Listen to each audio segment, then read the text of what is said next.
Bien, bonjour, bienvenue à tout le monde.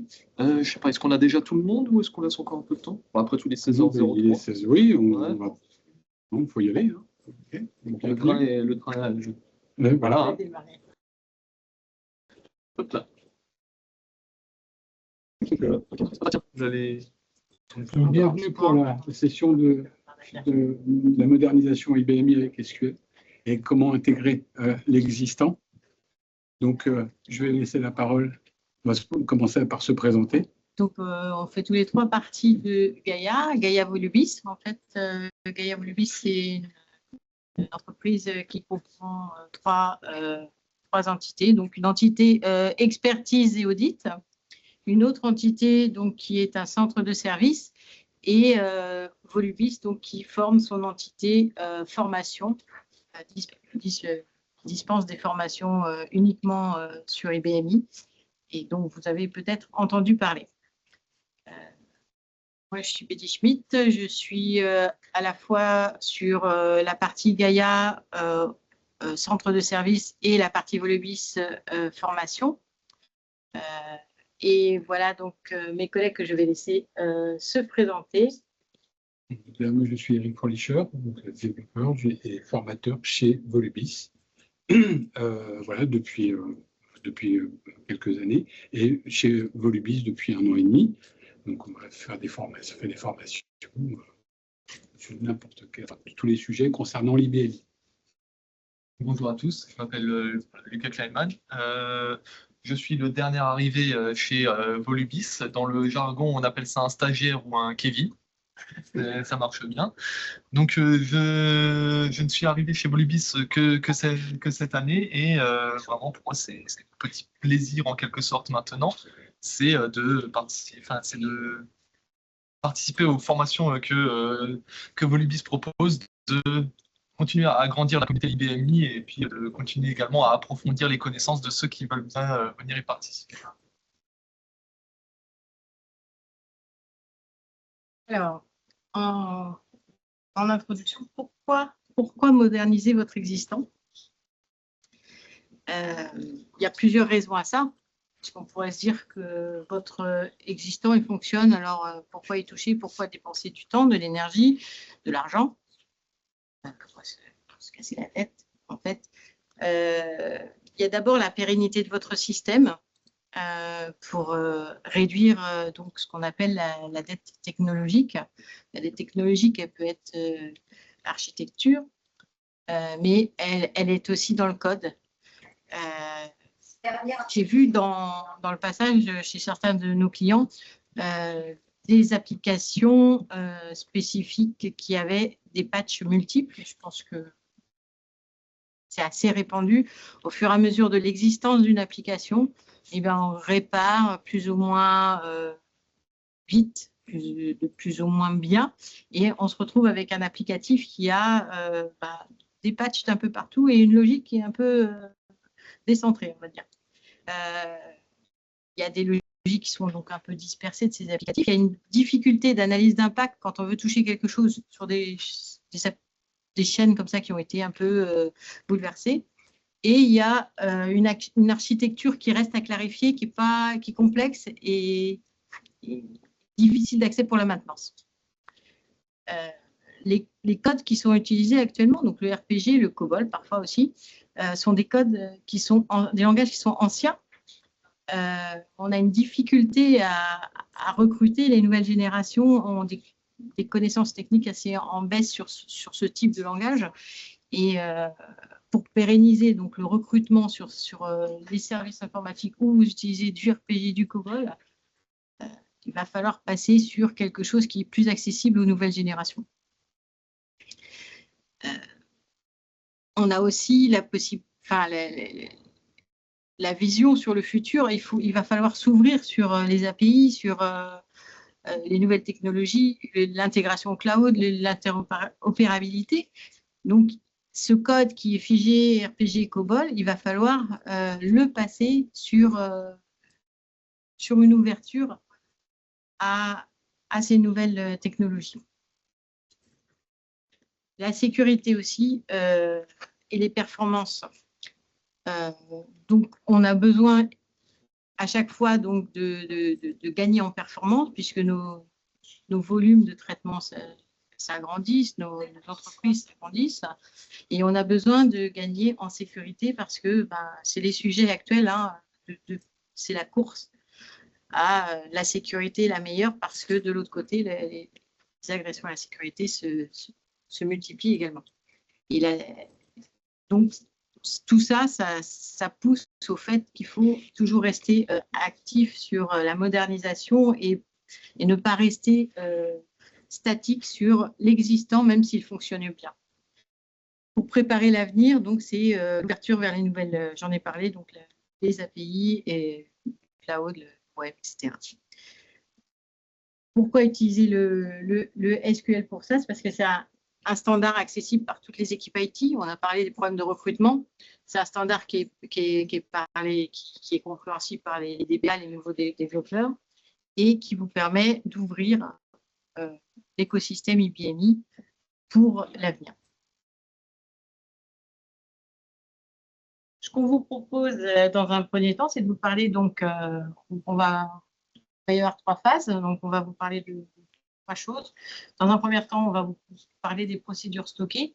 Pour moi, c'est une première marche facile et une façon de commencer une modernisation en limitant les risques, puisqu'en fait, vous allez voir que ça ne chamboule, on ne cherche pas à chambouler les choses, on cherche à progresser de façon sûre, mais doucement.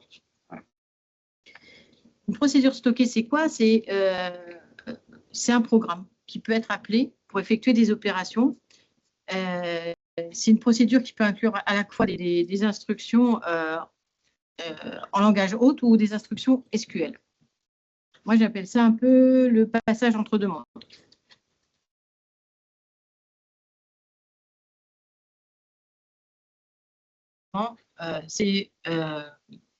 Donc, on a une procédure SQL qui peut encapsuler complètement l'existant, c'est-à-dire des programmes plus ou moins complexes applicatifs écrits dans votre langage RPG, COBOL, et qui ne changent rien à votre logique métier, mais qui changent tout à l'utilisation, puisque comme il peut être appelé soit par du RPG, soit par du SQL, vous pouvez l'ouvrir aux nouvelles technologies et vous pouvez l'utiliser vous pouvez l'ouvrir aux technologies API, etc.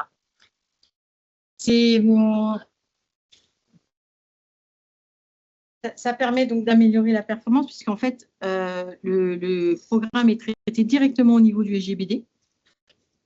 Donc, tout ce qui est logique métier est décentralisé centralisé plutôt vers la base de données. Et ça permet donc des réductions de transfert et une optimisation au niveau des BD. Les règles métiers, donc, elles sont centralisées au niveau de la base de données. Ça permet de rester homogène et d'avoir une cohérence. Ça permet un audit facilité et surtout une maintenance simplifiée, puisque la centralisation permet de faire une correction à un seul endroit plutôt qu'à plusieurs et d'éviter les multiples programmes qui créent la même règle, en fait, mais de façon différente, avec des différences à la fin sur des centimes, sur des choses. Voilà. Une centralisation, c'est important parce que la valeur d'une entreprise, c'est ses données. Et l'intégrité de ces données, souvent, ce que j'ai vu, c'est qu'au fur et à mesure du temps, dans les entreprises, au départ, il y a une intégrité de la base. Et puis, au fur et à mesure du temps, il y a des corrections plus ou moins à la volée, plus ou moins dans les fichiers, plus ou moins correctes. Et on se retrouve avec une intégrité qui est un peu bancale. Et maintenir cette intégrité, c'est vraiment très important pour la pérennisation du système. Et ça, en utilisant ces procédures stockées, vous allez pouvoir renforcer cette intégrité, notamment par la maintenance simplifiée, par la possibilité de modifier la règle métier à un seul endroit, et avoir un impact sur toutes les applications qui utilisent cette procédure. Parce que, évidemment, puisqu'elle est centralisée, elle peut être appelée par des applications via du RPG, du COBOL, mais aussi par des applications SQL, par des applications externes. L'avantage aussi, c'est qu'il n'y a pas de réécriture totale. C'est-à-dire que vous utilisez votre code. Votre code, il est complexe, il est ancien, il a été pensé pendant des années. Le bouger comme ça d'un seul coup, c'est des risques, c'est pas une bonne idée. Enfin, c'est un chantier monumental. On ne veut pas prendre de risques et donc on prend le code tel qu'il est parce que c'est une valeur. C'est une valeur qu'on veut garder et on prend le meilleur des deux mondes en fait. On prend votre code et puis on l'encapsule dans une procédure SQL qui, elle, va pouvoir être appelée par des API, par d'autres programmes.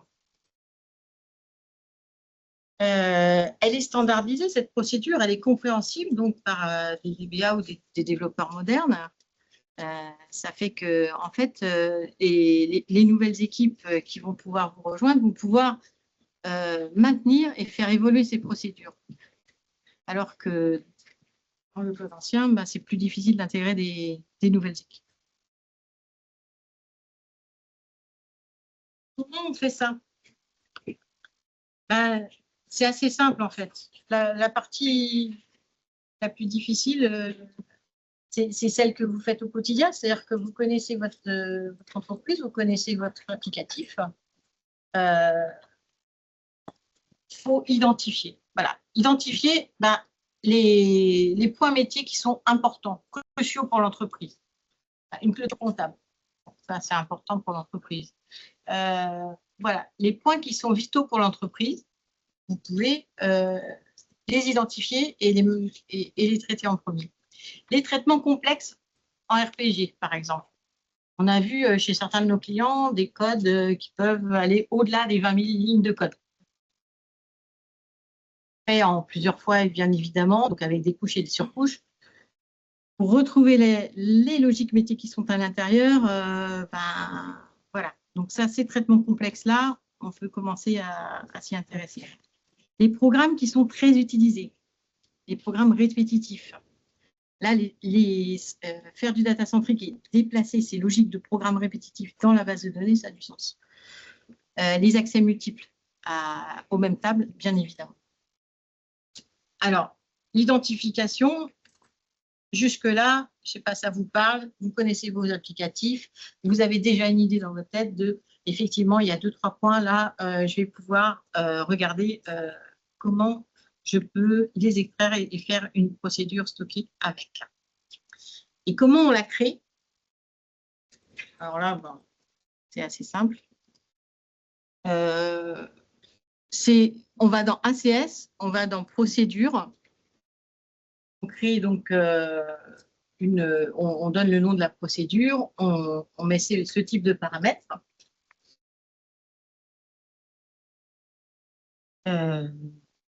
Ensuite, au niveau des options, on met ce type également de paramètres. On vous les laisse là dans le PowerPoint pour que vous puissiez le reproduire chez vous.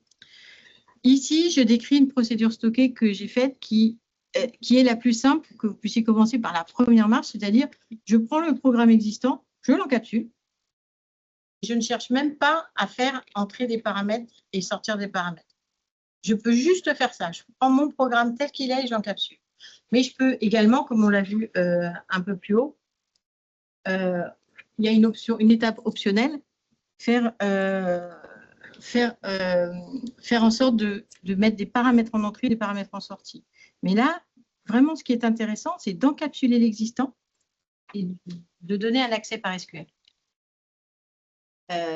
Donc, on obtient ce type de code SQL qui crée la procédure stockée. Et cette procédure, donc, elle va faire la même chose que notre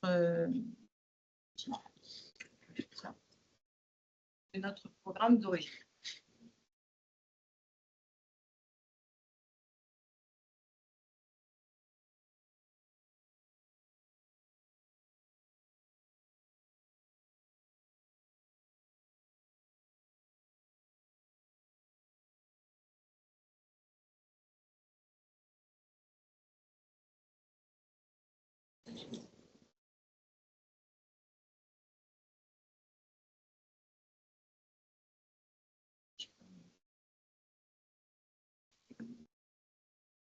Alors,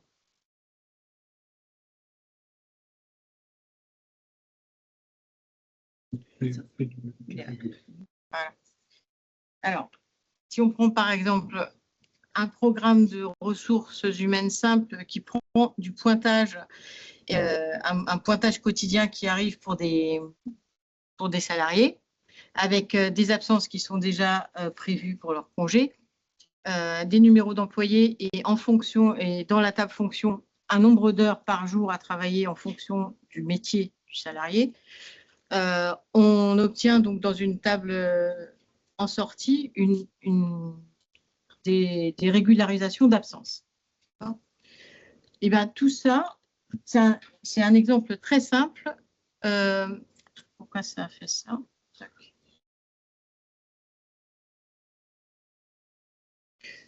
C'est un exemple très simple de code. On peut soit l'encapsuler, effectivement, dans le code SQL de la procédure que je vous ai montré tout à l'heure. Et alors, quand vous faites appel à la fonction stocker, la procédure stocker, pardon, elle va vous obtenir le même résultat, c'est-à-dire remplir la table des régularisations d'absence. Soit effectivement, la partie du code là, qui est le calcul de la présence théorique du jour du salarié. Là, vous voyez très bien qu'on est dans la partie identification de votre modernisation.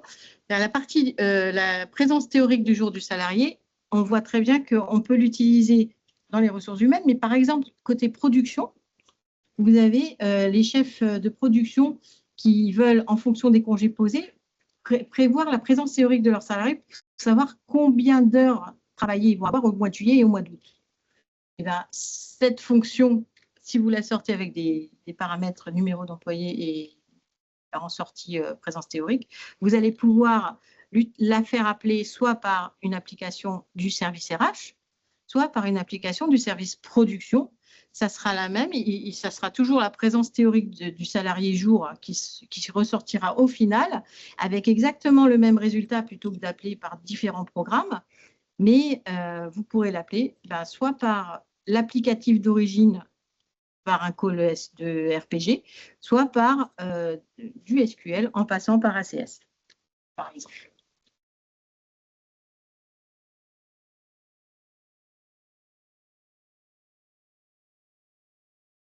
Comment on l'appelle? Bon, voilà, c'est simple. On fait un call de la procédure. Alors là, on est un call SQL.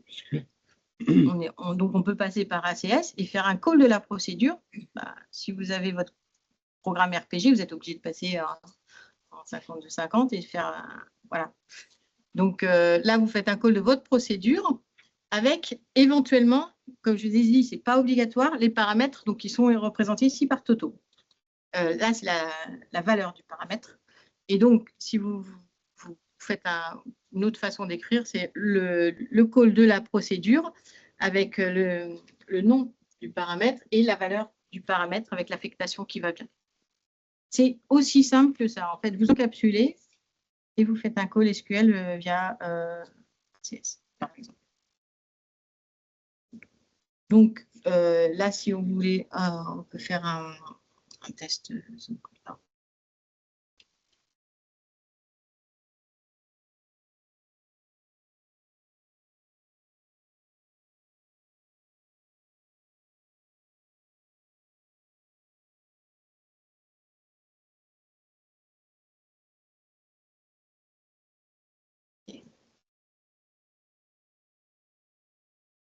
Attends,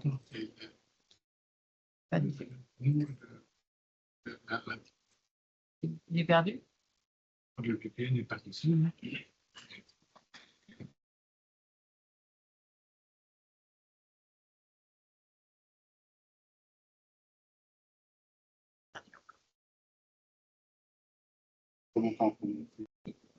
Connexion de personne.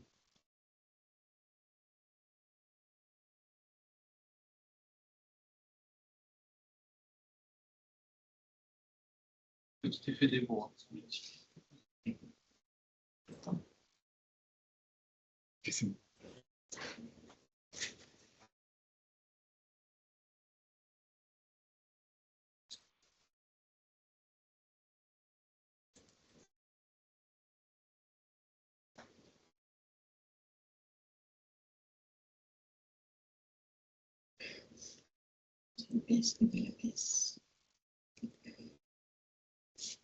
Alors, ce que je fais, c'est que j'enlève le résultat de ma table qui a été alimenté au départ par mon programme RPG.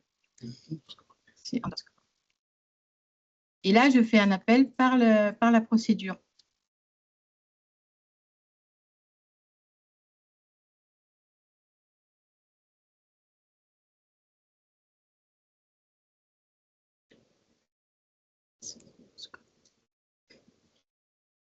Donc, je supprime les données de la table qui ont été générées par le RPG que vous avez vu tout à l'heure. Et là, je l'appelle, moi, par la procédure dont je vous ai montré, le code SQL. Et il remplit exactement la même fonction, c'est-à-dire qu'il nous donne les régules à faire pour les employés de la même façon que le programme RPG, sauf que là, moi, je l'ai appelé par ACS, quoi. C'est-à-dire que vous pouvez l'appeler par une API, par un système de gestion de ressources humaines externes, etc. C'est tout simple, en fait. OK. Donc, ça, c'était pour les fonctions stockées. Le conseil, donc, c'est d'utiliser plus pour encapsuler le code existant, valoriser ce que vous avez déjà, mais pour l'ouvrir au-delà de l'écosystème IBMI. Après, je vais passer la parole à mon collègue pour les fonctions scalaires.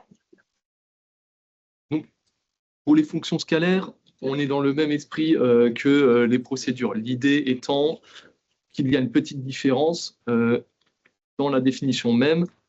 Là où la procédure, là on revoit vraiment les basiques du basique, hein, c'est juste la différence même entre la procédure et la fonction. La procédure dans l'esprit, c'est censé être juste un simple appel qui fait des choses mais ne va rien vous renvoyer.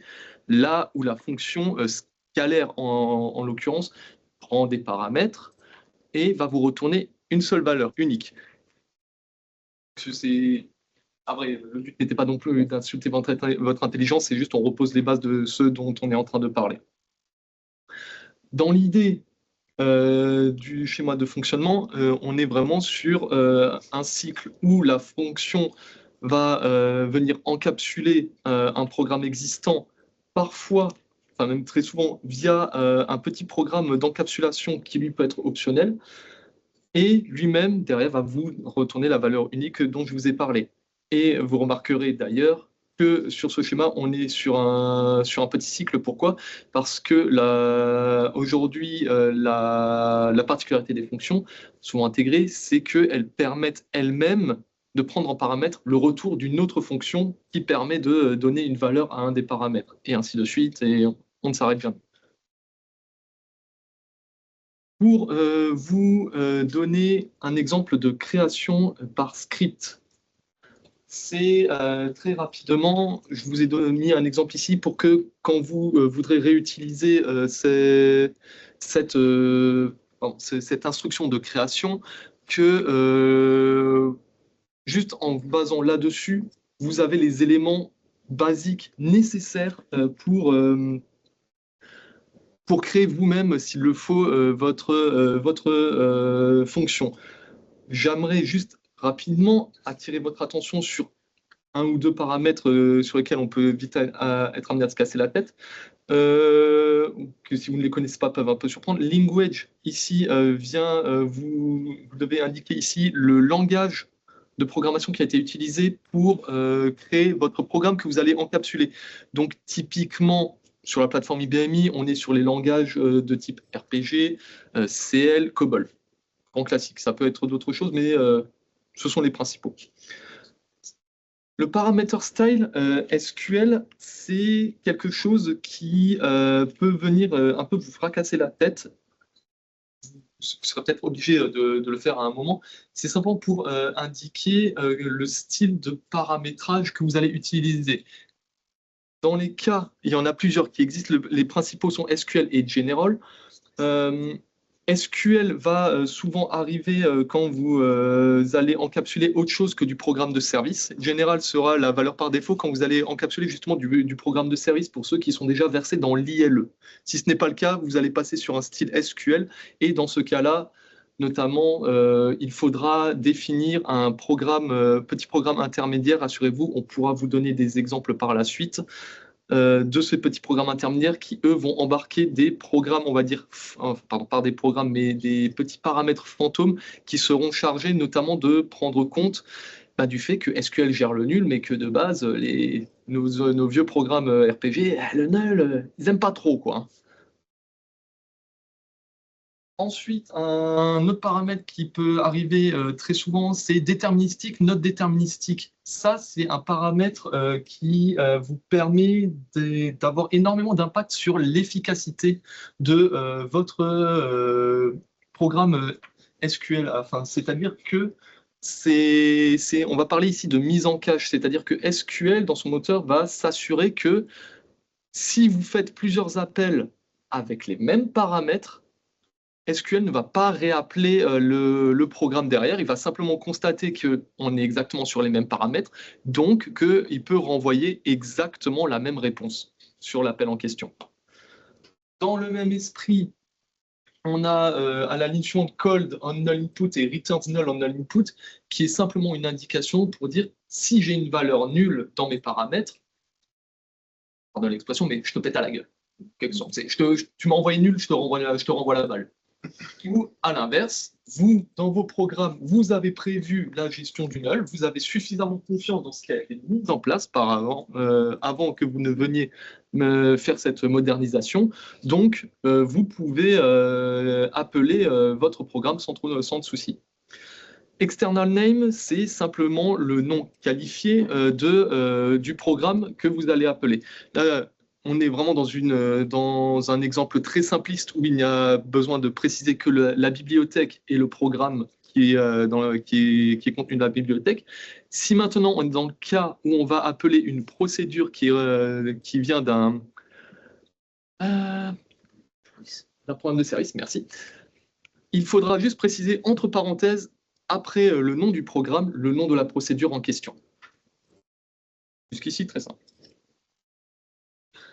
Je vous ai donné ici un exemple concret d'un exemple qu'on avait préparé pour faire une démonstration ici, où nous sommes allés créer un petit programme de service qui vient vous donner une conversion de devise, à partir d'une somme, d'une devise A vers une devise B à une date donnée. Vous le voyez ici, j'ai donc mes paramètres, les 4 paramètres ici, en haut. Je viens indiquer le type du retour de mon programme. Je viens indiquer juste en dessous que je viens encapsuler un programme qui a été écrit en RPGLE avec, et là, c'est derrière le système qui vient générer automatiquement cette ligne, le paramètre spécifique. Spécifique, c'est la meilleure illustration que je peux vous donner pour vulgariser ça, c'est un non-système en quelque sorte, pour différencier chacune des procédures que vous pouvez avoir dans votre schéma de base de données. Ça arrive notamment que vous ayez des procédures qui au final est à peu près le même nom, que donc quand vous allez faire une opération de maintenance dessus, tiens, il y a quand même besoin de pouvoir les différencier. Le système, dans ce cas, va se baser sur ce nom spécifique ici. Autrement, quand il s'agira d'appeler la fonction en question, on restera sur ce qui est défini, ce qu'on avait vu juste à l'écran précédent, external name. Autre ligne qui apparaît ici, c'est reads SQL data. Ça, c'est une ligne qui permet d'être assez généraliste au système, de dire je ne sais pas trop ce qui se passe derrière, mais on autorise cette fonction à appeler elle-même derrière des programmes qui peuvent lire de la donnée. Parce que oui, vous avez possibilité, on en a parlé dans les paramètres de create function, d'aller voir tous les petits paramètres dont reads, et reads a plusieurs valeurs qui permettent notamment de gérer le fait d'autoriser ce genre de choses ou de les interdire si vous voulez mettre une couche de sécurité. Je vous donne très rapidement ici, vous le retrouverez dans le PowerPoint que vous pourrez télécharger, la manière de le faire via ACS. Donc, on vient simplement aller se placer dans un schéma, créer la nouvelle fonction, on lui donne un petit nom, on vient ensuite sélectionner le langage, le style de paramètre, on donne le nom, on donne l'emplacement exact du programme qui va être appelé. Derrière, on va vous demander d'indiquer les différents paramètres, leur type, leur nom, le grand classique. Et dans l'onglet retour, on vient par contre bien préciser valeur scalaire. Vous allez voir que c'est ce qui fait toute la différence avec le troisième sujet que mon collègue abordera après. Et enfin, je vous les ai entourés ici, juste les petits paramètres qui en général sont utiles à connaître. Nous arrivons maintenant du coup juste au final, qui est comment qu'on appelle une fonction. C'est tout aussi simple que quand on appelle une procédure. L'avantage ici, c'est qu'on a deux manières d'appeler la fonction. IBM nous a donné la possibilité d'utiliser l'instruction values, qui permet parfois d'aller faire l'équivalent d'un call directement. Ou alors, il est tout à fait possible d'intégrer l'appel de ma fonction dans une instruction select. SQL est très flexible de ce point de vue-là. Je peux donc et chacun, on va dire, des champs de ma sélection peut tout à fait être soit un champ directement d'une table, soit un appel à une fonction. Si je voulais maintenant vous faire un exemple. Alors, on avait créé un petit programme qui s'appelait. Déjà, tu devrais peut-être présenter la table. Select Étoile from devise. Forme de devise, c'est vrai, autant pour moi. Non, pas de souci. Tu as raison.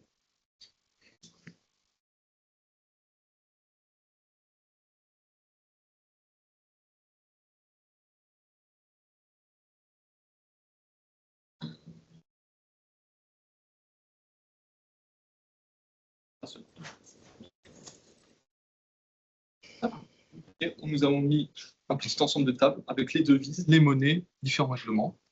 Si je viens prendre ici une devise, hop, voilà. Avec à chaque fois, nous avons le taux d'échange pour plusieurs monnaies dans différents sens. De l'euro vers le dollar avec à chaque fois le taux de conversion. C'est là-dessus que s'est basé notre exemple.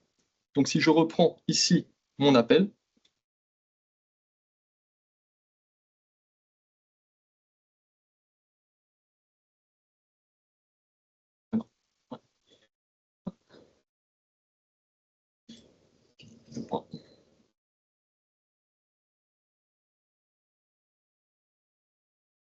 c'était du chemin que j'aurais aimé qu'il me le propose de lui-même. Hein. On va mettre 50, juste par amour du chiffre rond. On allait de l'euro vers le dollar US. Et à la date d'aujourd'hui. Now avec parenthèse aussi. Oui, aussi également. Hop.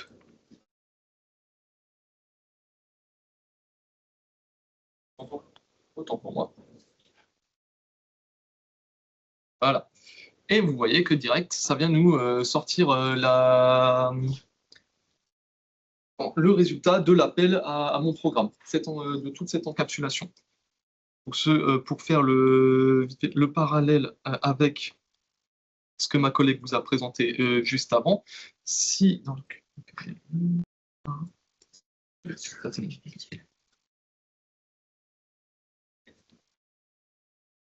Tu veux montrer quoi le programme de service. Ouais. Alors c'est dans Power Week. Ouais, c'est bien ce que je me dis.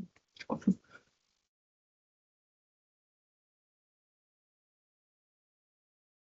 Voilà. Voici le programme que nous sommes venus encapsuler. Tout très simple. Vous voyez, on est déjà dans de l'ILE. Dans ce cas-là, vous voyez notamment programme de service no main avec notre procédure ici.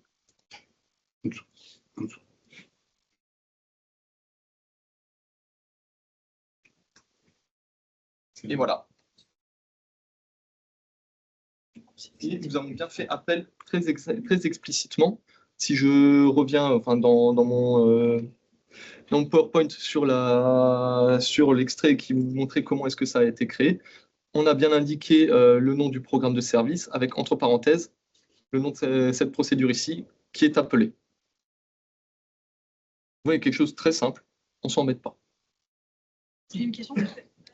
Appelé par ACS, mais si je fais dans un RPGLE un exec SQL, est-ce que je peux le mettre dans mon select aussi? Tout à fait. Là encore, on est sur la souplesse de SQL, aucun souci.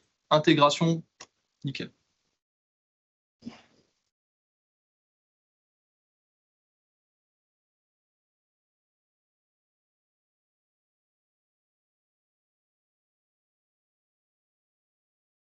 Voilà.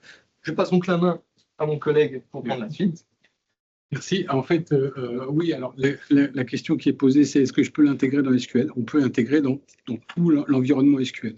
L'exemple le plus flagrant, l'exemple le plus déterminant, c'est même la politique d'IBM. IBM va de plus en plus intégrer des fonctionnalités système sous forme de procédures, fonctions scalaires, fonctions, maintenant fonctions tables. Ok. Donc maintenant, je vais vous présenter les fonctions tables. Alors, qu'est-ce qu'une fonction table? Ben, c'est une fonction qui, au lieu de renvoyer un et un seul élément, va nous renvoyer un jeu d'éléments. Un jeu d'éléments plus ou moins complexe, hein, composé de plusieurs données, ce qu'on appelle en SQL un tuple. Okay. Donc, ça, en fait, une fonction table nous renvoie un tuple. Dans l'existant, vous pouvez avoir des programmes qui vont vous générer des jeux de données. Il y a des choses calculées, des choses, des éléments qui ont été lus dans un fichier qui peuvent être calculés. Eh bien, on va pouvoir les exploiter ces existants, ces programmes existants, et les inclure dans l'environnement SQL. Et donc, on va les intégrer dans nos environnements SQL à travers ce qu'on va appeler des fonctions tables. Okay. Donc, c'est une extension, en fait, on va dire, vraiment une extension d'une fonction scalaire. Ça nous renvoie un jeu d'éléments. Okay. Le principe est exactement le même, hein, qu'une fonction scalaire. Par contre, l'implémentation de cette fonction table va être totalement différente. Okay. Alors, comment est-ce que l'on crée une fonction table? Le même principe que la fonction scalaire, donc create or replace fonction. On nomme la fonction, le schéma. Si on se trouve dans un schéma, on n'a pas besoin de le nommer, on peut fixer le schéma, le nom de la fonction, spécifier le ou les paramètres d'entrée de la fonction, okay, en spécifiant le nom du... Vous voyez le curseur, s'il vous plaît, le nom du paramètre et le type et longueur. On peut spécifier donc plusieurs paramètres. Il est intéressant on verra plus tard, il est intéressant de pouvoir nommer le paramètre, donc de donner un nom au paramètre, mais on n'est pas obligé. On peut spécifier juste les types et longueurs d'entrée, mais ce sera intéressant de pouvoir nommer les paramètres. Et ensuite, au lieu de retourner une simple valeur, on va retourner une table. Et on va donc décrire cette table. Cette table n'existera pas, c'est pas une table SQL, il n'y a pas de persistance sur le système, mais cette fonction pourra être utilisée comme une table, on le verra tout à l'heure. Okay. Et donc, on va retourner une table, on va spécifier des champs. Et pour chaque champ, on va spécifier son type, sa longueur. Bien sûr, dans la table, ici, nous n'avons pas d'index, nous n'avons pas d'identifiant, etc. C'est un jeu, simplement un jeu de données que l'on pourra exploiter plus tard, mais on va le détailler. Okay. Donc ça, c'est la différence avec ce qu'on a vu tout à l'heure, la fonction scalaire. Fonction, on va juste décrire la table. Donc, on spécifie le langage dans lequel il a été écrit, COBOL, RPG, C et autres, voire même SQL. Le type de paramètre, type SQL, SQL ou général, enfin ça, vous verrez en fait dans la doc, on spécifie bien que lorsque l'on est dans un programme de service, on peut utiliser un paramètre de style général ou SQL. On se retrouve avec les mêmes paramètres déterministiques ou pas que l'on avait précédemment, et on va spécifier, nommer le programme, notre programme existant, qui va nous renvoyer cette valeur. Pas ce jeu de données, pardon, pas cette valeur. La valeur, c'était tout à l'heure, la fonction scalaire.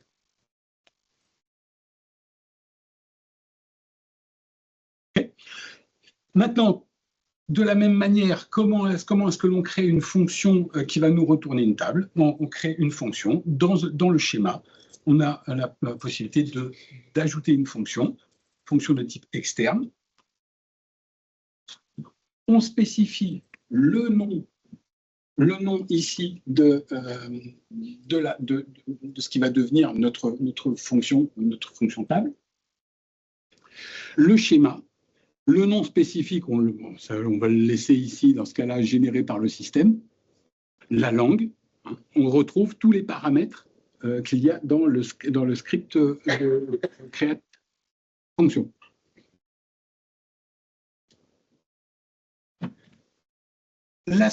Donc, on spécifie aussi deuxième onglet, possibilité donc de spécifier les paramètres d'entrée de la fonction. Donc, on spécifie le nom du paramètre, le type et la longueur, s'il y a besoin, parce qu'il y a effectivement certains types qui n'ont pas besoin de longueur. Pour les types caractères, on aura un système de codage de CCSID, toujours disponible. La différence ici, c'est que tout à l'heure, Lucas nous a présenté un résultat renvoyé de type données scalaire, et là, on va spécifier une table. Et là, on va décrire la table, décrire le jeu, la description d'un tuple sur la table. Et donc, de la même manière qu'on décrit une table, on spécifie la liste des champs. Chaque champ va avoir un type et une donnée.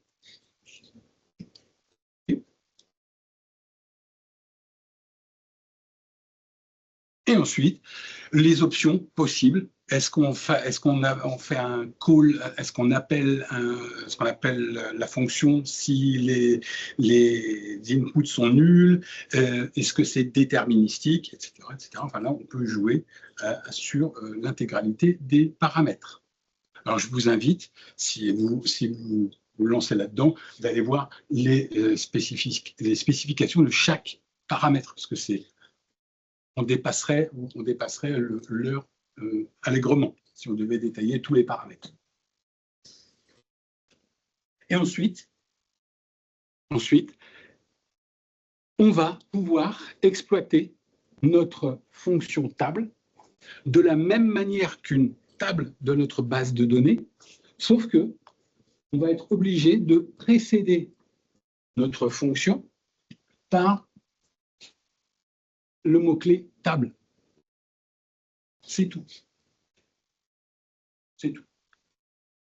Et ensuite, donc, entre parenthèses, table, et nous allons donc justement désigner la fonction et spécifier les différents paramètres en fonction de ce que l'on a décrit. Ce que je vous disais précédemment, c'est que lorsqu'on a, et ça on le retrouve partout, hein, dans les procédures, dans les fonctions scalaires, dans tout ce qui est fonction table, fonction scalaire, partout, lorsqu'on nomme un paramètre, on a la possibilité, et ça c'est aussi quelque chose de très puissant, c'est de pouvoir donc nommer les paramètres lorsqu'on va invoquer la fonction table. Et donc, invoquer les paramètres, nommer les paramètres, c'est donc leur donner la valeur, le nom que l'on leur a donné. Et au même titre que dans les commandes OS400, on peut nommer les paramètres par leurs mots-clés. En fait, on va considérer que le nom des paramètres, ce sont aussi l'équivalent des mots-clés dans les commandes. Même règle que dans les commandes, lorsque les paramètres sont nommés par mots-clés, ils peuvent être spécifiés dans le désordre. L'ordre n'a pas d'importance. Sans mots-clés, l'ordre des paramètres est primordial. Et donc, ici, la syntaxe dans SQL, c'est que le nom du paramètre, pour valoriser le paramètre, on utilise le symbole égal chevron supérieur. Et chaque paramètre sera spécifié, sera séparé des autres par la virgule. Et ça, cet appel est le même que celui-là. Sauf que, quelque chose près, parm1, c'est Toto, parm2, c'est 1, et parm3, c'est 3,14.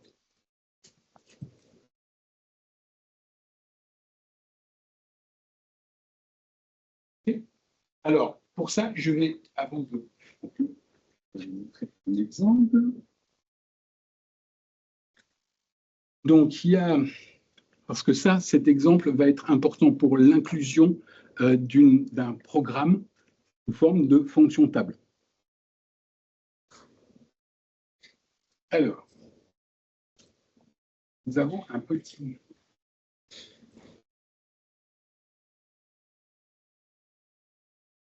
Justement, un vieux programme. Un vieux programme. Ah, c'est bien celui-là. OTF prêt. Ça a un programme RPG qui va calculer un échéancier de prêt en fonction d'un taux, d'une durée, d'une date de départ. On calcule un échéancier de prêt. Et ce programme nous renvoie un tableau de données. Il a été utilisé, il existe, il est fonctionnel, il a été testé, il a été... voilà. Nous avons notre programme. Eh bien, nous avons besoin, ici, on va considérer qu'on a besoin de le rendre utilisable par les équipes, les différentes équipes, mais le web, en l'occurrence, mais le web, c'est pas appeler le programme, passer des paramètres, etc. Donc, on va en faire une fonction table qui va nous renvoyer l'échéancier déjà calculé. Okay. La particularité ici d'une fonction table, c'est que l'on ne va pas pouvoir appeler ce programme sans modifier son interface. Ce ne sera absolument pas possible. Il y a des règles pour intégrer une fonction table, un programme existant en fonction table, c'est qu'on va avoir une règle d'écriture de l'interface. Donc, pour ce faire, pour pouvoir intégrer notre existant, on va justement, ce qu'on appelait le programme d'encapsulation qui était totalement optionnel, on va écrire un autre programme qui, lui, va respecter l'interface nécessaire au transfert, enfin au monde SQL. Et cette interface, elle est toujours définie de cette manière-là.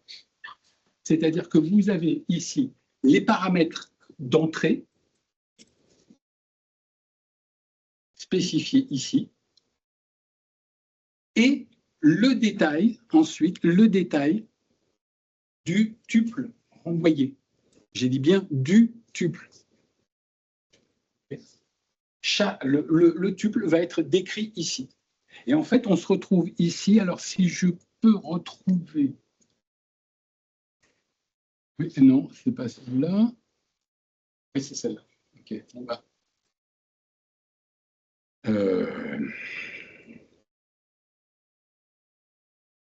Fractionner à gauche? Non. Oui. OK. Voilà. Ici, on va justement faire la comparaison. Ici, vous voyez donc les paramètres d'entrée et chaque paramètre va être, avoir sa définition correspondante. type de prêt, date de départ, périodicité. Et ensuite, on va décrire le tuple de la même manière. Chaque élément de la table va être décrit dans le programme. J'arriverai pas. J'ai du mal avec mes 6 doigts. Donc, chaque élément du tuple va être déclaré de la même manière, ici. Donc là, on a échéance qui est une zone numérique, donc zonette 4 dont 0, etc. Enfin, chaque élément, paramètre d'entrée, tuple de sortie. Pour chacun de ces éléments, on reprend tous les éléments d'entrée et de sortie, nous allons avoir la possibilité de spécifier une zone, enfin, ce n'est pas la possibilité, c'est l'obligation de spécifier un entier de type small int qui va recevoir 1 ou 0 en fonction des valeurs nulles. Pour l'instant, on va le laisser de côté. Et pour finir, on va être obligé de spécifier dans l'interface au minimum 5 zones, et notamment une que vous devez connaître si vous faites un peu de SQL, que l'on va garder son nom, hein, SQL State, qui va nous permettre de communiquer avec SQL.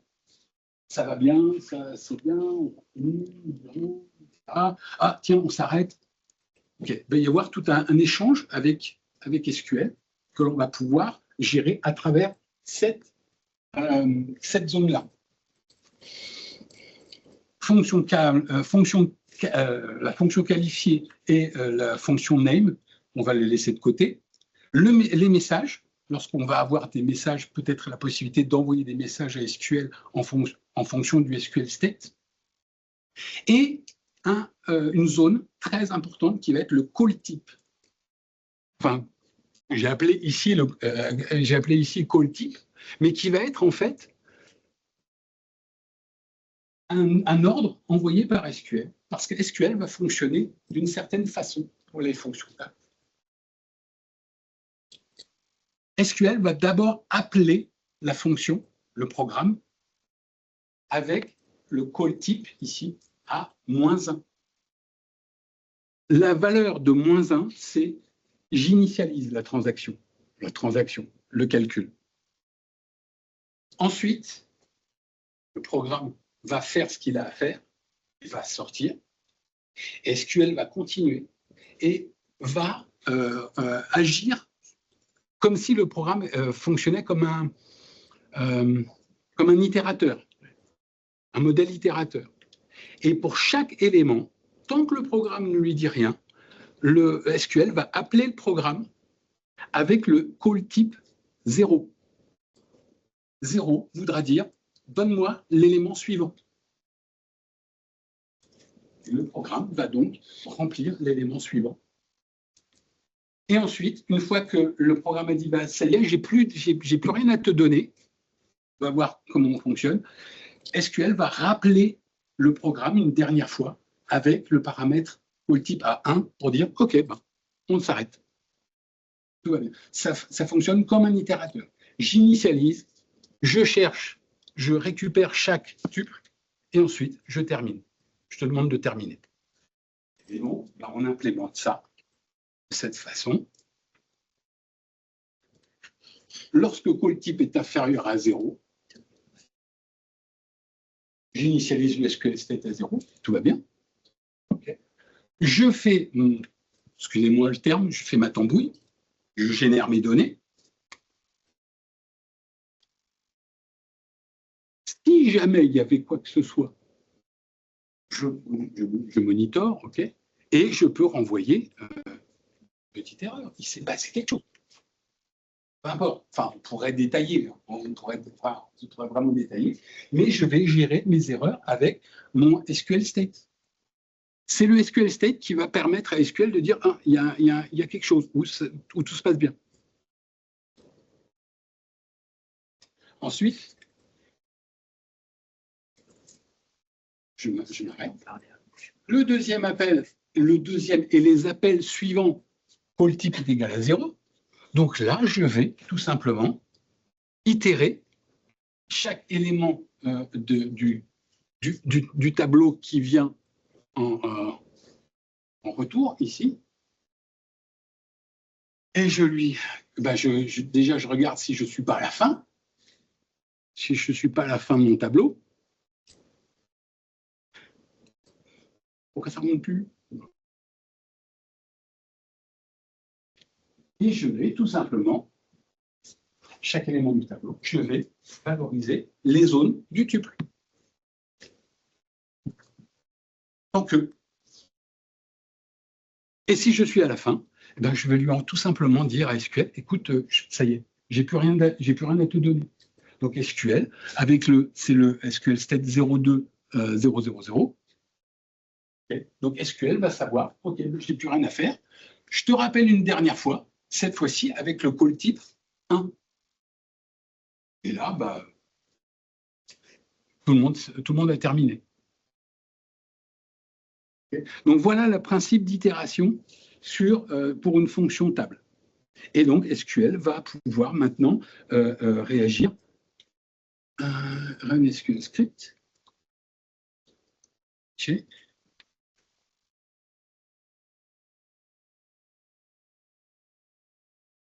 Select étoile from Power Week 25.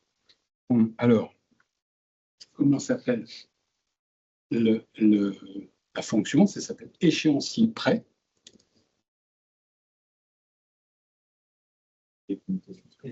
Oui, merci. Non, mais je crois que j'ai fait 50 fois le truc et 50 fois, j'ai dû oublier le tableau. Alors, échéancier prêt, entre parenthèses, et là, en fait, je regarde, mais je les connais, mais c'est type prêt.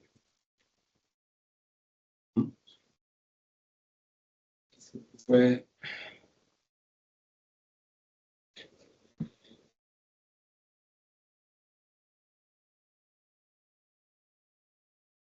Alors. Allez. OK. Je vais changer l'ordre, durée, on va dire 240 heures. C'est aussi c'est faux. Allez à la ligne au-dessus. Après le égal. Oh, ben merci. Heureusement que vous êtes là. 240 mois, ok. Le taux. Et le taux va augmenter. Une date de départ.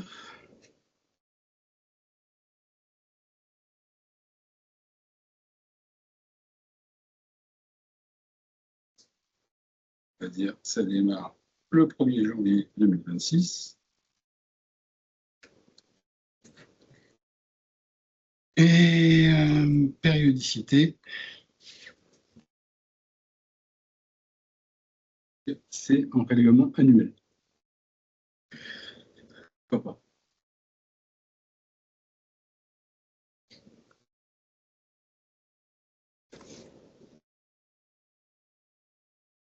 Ensuite, c'est vrai.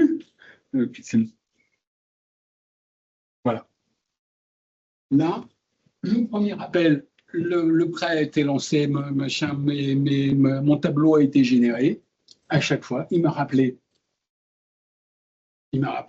chaque élément. Il y a eu un call avec le 0. Et au final, une fois que tout a été terminé, le programme s'est terminé.